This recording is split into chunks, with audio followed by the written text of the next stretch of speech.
Assalamualaikum warahmatullahi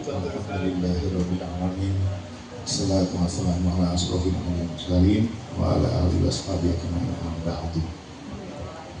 Puji dan syukur kehadirat Allah SWT. Kita siang hari ini diberi nikmat yang luar biasa, bisa berkumpul, bersilaturahmi, bertemu dengan rasa bahagia. Kira-kira siang ini ada nggak yang nggak bahagia? Semua bahagia dan sangat menyenangkan. Kalau kita tadi melihat saat bernyanyi umbul-umbul, saya tadi terenyuh.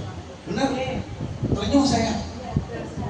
Ingat belambangan yang ada kok. Tidak belambangan dan nyanyi bersama itu saya nggak bayangin. SD nggak pernah nyanyi bersama, nggak pernah. SMP sama sekali. SMA udah. Pak Kenny. Ya. Itu nikmat yang luar biasa dari Allah SWT. Salam dan salawat kita sampai ke junjungan kita Muhammad sallallahu alaihi wasallam. Mudah-mudahan sampai akhir zaman kita tetap menjadi umatnya, dan di hari kiamat nanti kita akan mendapatkan salam dari Nabi kita Muhammad sallallahu alaihi wasallam. Teman-teman sekalian, sebenarnya saya malu kasih ini bukan kultur, bukan apa, ngobrol aja deh. Saya malu sama Pak Ustaz Serofi ya, Pak Ustaz Purnomo, malu siapa? Adi Purnomo, malu saya ada Pak Ustaz di sini. Saya sini akan menjelaskan sedikit aja tentang kita itu sering kan ya. Nanti kalau kita meninggal, yang paling kita harapkan apa? Satu adalah doa anak yang soleh. Pertanyaan saya, anak yang soleh itu kayak apa sih? Kita ini anak soleh gak? Soleh gak? Kenapa kita berani menyebut kita anak soleh? Bingung kan? Definisi anak soleh itu, saya terus terang bertahun-tahun tanya orang itu jawabnya berbeda-beda. Anak soleh, yang sering ada anak yang salah.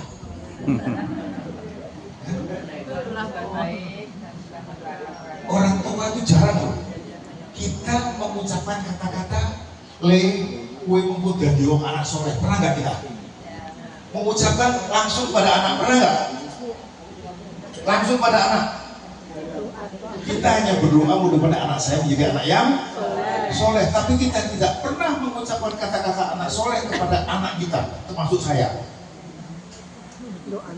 Iya. Kadang-kadang saya juga lupa definisi anak soleh itu seperti apa. Jadi malam saya buka-buka lah referensi dikit-dikit. Karena apa? Kesolehan itu ada kaitannya dengan kesehatan mental.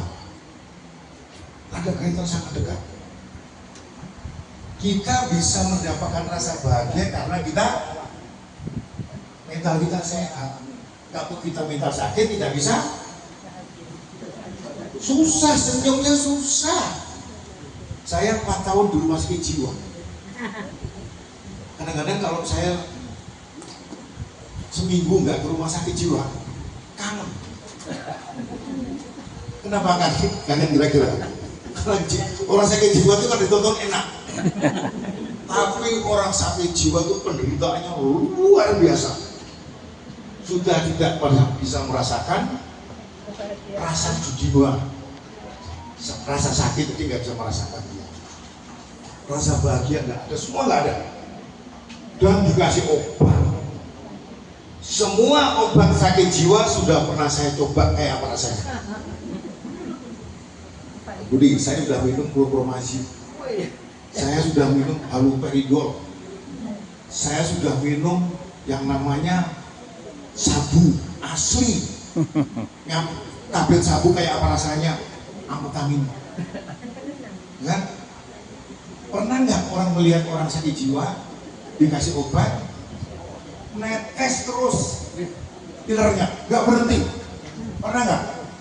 Atau dikasih obat mulutnya mencong? Artinya apa? Sakit yang paling menderita itu sebenarnya adalah sakit jiwa, bukan sakit. Tapi sakit jiwa justru paling sering ditertawakan. Nah, Kalau orang udah gagal jiwa, bisa nggak jadi anak soleh? Nggak bisa. Kita lihat di sini ya. Padahal di Quran sudah jelas ada wal asri ya, disebutkan kecuali orang yang soleh dan saling berwasiat dalam kebaikan. Kata-kata anak soleh di Al-Mu'minun sama ayat 99 sampai 100 disebutkan juga. Nah sekarang kita mikir syarat untuk menjadi anak soleh itu seperti apa? Ini secara harfiah dikatakan anak soleh itu orang yang baik, benar, layak, taat menjalankan agama. Kemudian secara agama Islam garis besarnya adalah seseorang yang perilakunya sesuai dengan ajaran agama, berakhlak mulia, dan berusaha untuk menjadi pribadi yang bermanfaat. Berat nggak kira-kira ini? Kita menjalankan ini kira-kira berat nggak? Insya Allah enggak. Insya Allah enggak sebenarnya. Mungkin nanti Pak Ustaz Herofi bisa mempertegas, ya kan? Bagaimana caranya menjadi anak yang soleh atau menjadikan anak-anak kita adalah anak yang soleh. Kalau kita sudah tidak bisa menjadi anak kita menjadi anak soleh, saya nggak bisa bayangkan kita nanti di alam kubur atau di setelah kita mati seperti apa, saya nggak bisa bayangkan. Ya. Dengan demikian soleh dalam bahasa Arab istilahnya ya bermakna luas, mencakup aspek kebaikan, ketaatan dalam keselarasan dengan nilai-nilai agama. Terus bunga apa secara positif? Ciri khas anak soleh. Anak yang soleh itu bisa menciptakan ketenangan dan kedamaian. Jadi kalau kita punya anak yang nakal, suka ganggu bapak, ganggu ibu, itu jelas sudah tidak bisa disebut anak yang soleh. Karena anak soleh itu akan menjamin adanya kedamaian di dalam rumah tangga.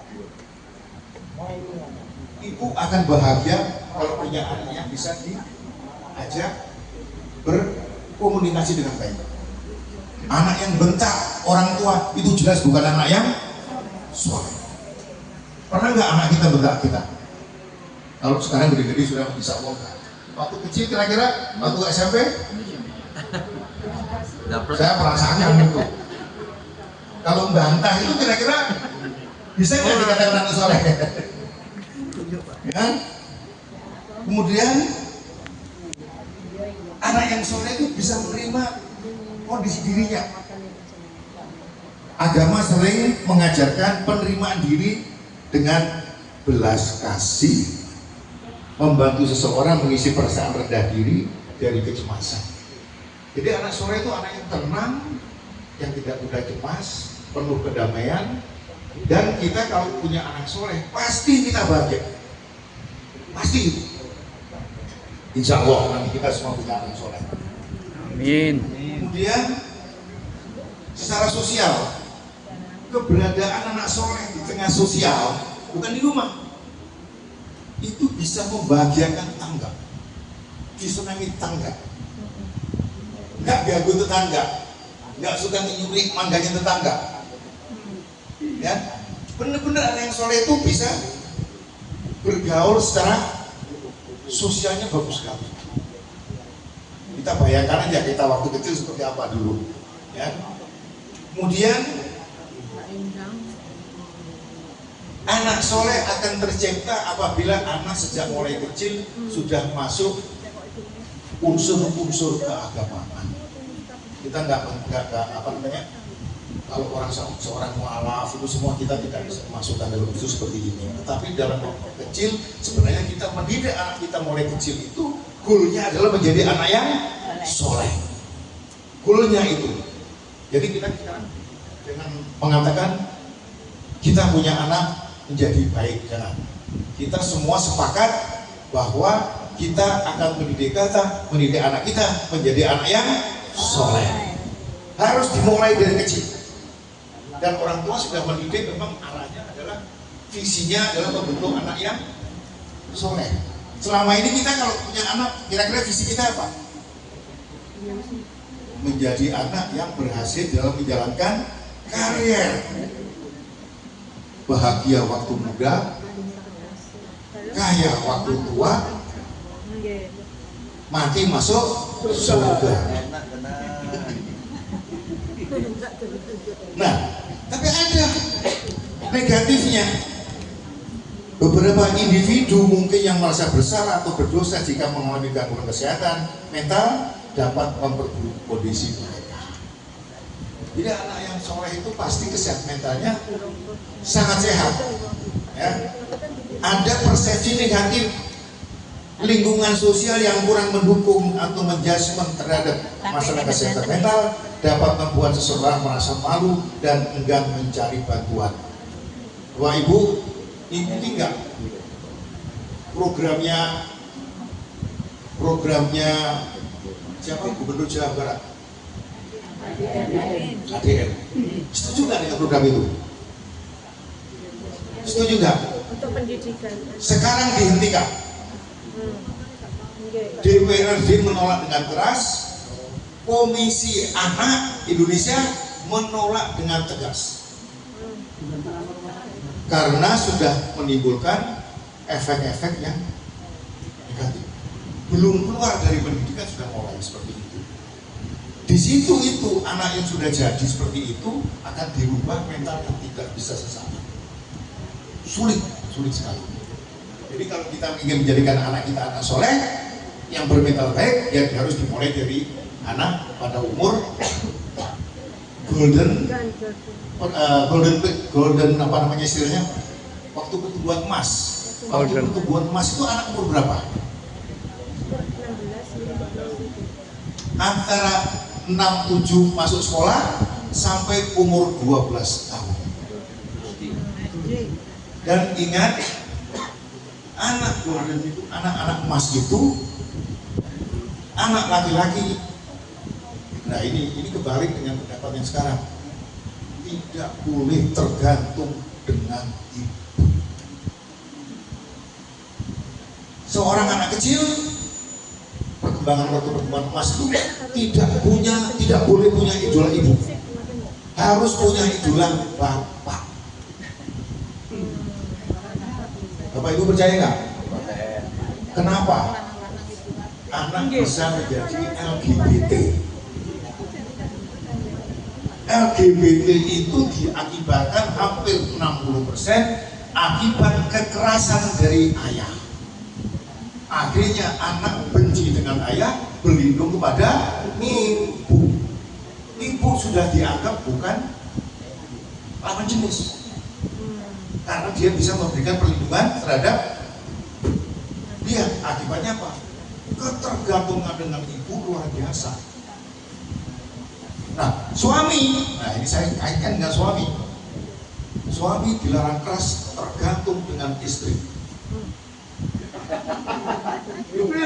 Kalau suami ditinggal mati istri duluan, ya biasanya nggak panjang umur.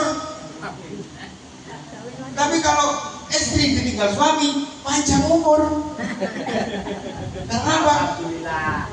Kalau melihara suami itu ibarat melihara motor, semakin tua semakin rempel. Iya nggak kira-kira? Ada seorang, saya bukan sudah pernah nggak membaca bukunya Pak Habibie? Pak Habibie itu menyesal kenapa anaknya tidak pernah nengok Pak Habibie.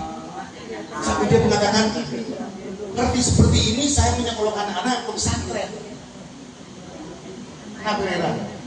Nah, Pak Habibie itu ketergantungan dengan Bu Ainun sangat luar biasa. Pokoknya hidupnya Pak Habibie itu apa kata Bu Ainun? Begitu ditinggal Bu Ainun, langsung depresi selama 2 tahun, didampingi psikiater. Bukan saya mengecilkan peran apa ibu, nggak boleh suami tak tergantung. Tapi kalau suami tergantung dengan istri, ya seperti itu. Jadilah suami yang mandiri. Jangan menggantungkan istri.